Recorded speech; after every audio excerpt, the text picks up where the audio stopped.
La rencontre d'aujourd'hui, en fait, c'est la deuxième édition de la rentrée du livre gabonais de Paris, donc, qui a été initiée depuis l'année dernière. Donc au mois de septembre, comme c'est la période de toutes les rentrées, dont la rentrée littéraire, je pensais qu'il était important que sur la place de Paris, qui est quand même la capitale de la culture, qu'on ait cette plateforme-là d'échange, de rencontres, pour pouvoir faire parler les auteurs, interroger les différents territoires, que ce soit les territoires d'origine, les territoires d'adoption, et de permettre au public de nous découvrir dans ce qu'on a comme richesse éditoriale.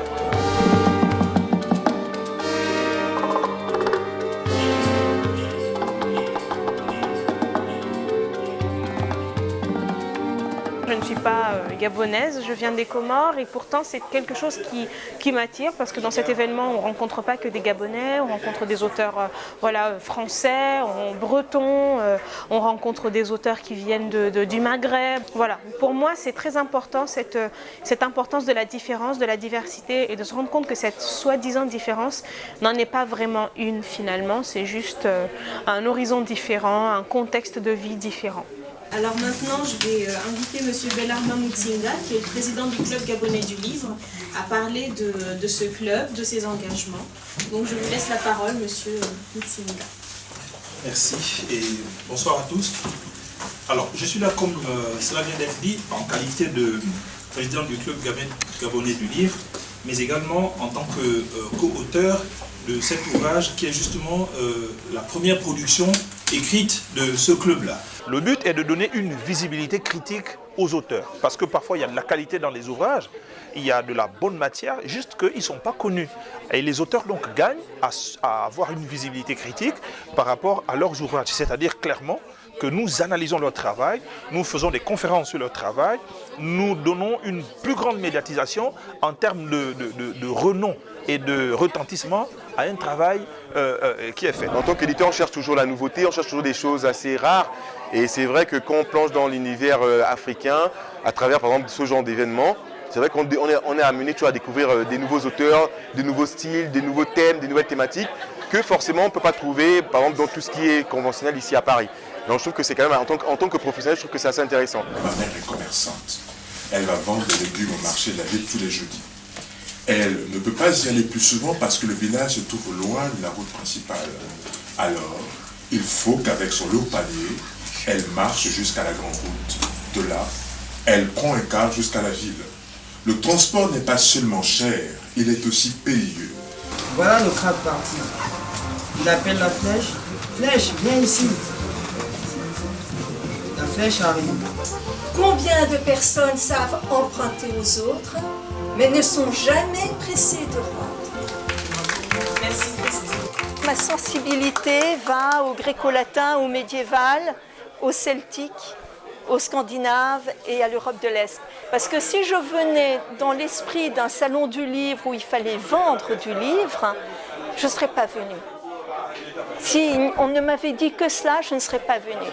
C'est parce que Nadia m'a dit, mais vous savez, le conte, c'est un échange, vous allez entendre parler littérature africaine et la littérature africaine sera contente d'entendre parler d'autres choses, d'autres continents. Et c'est comme ça que je suis venue et que j'ai accepté de venir.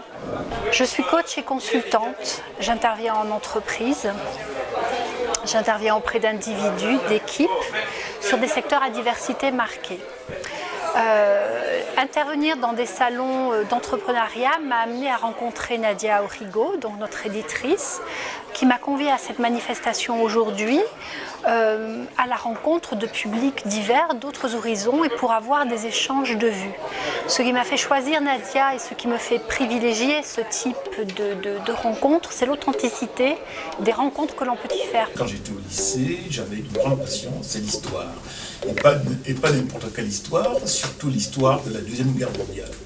Pourquoi la Deuxième Guerre mondiale? Parce que c'était la seule fois où on a vu tant de nations se liguer pour combattre l'injustice et la barbarie qui étaient érigées en système.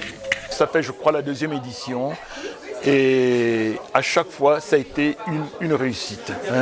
Bon, toutefois, j'espère que dans les prochaines éditions, il y aura beaucoup plus d'auteurs, beaucoup d'auteurs et d'éditeurs qui viendront du Gabon, qui pourront y participer et puis contribuer à ce que la culture gabonaise puisse être connue dans toute la francophonie et même dans le monde entier.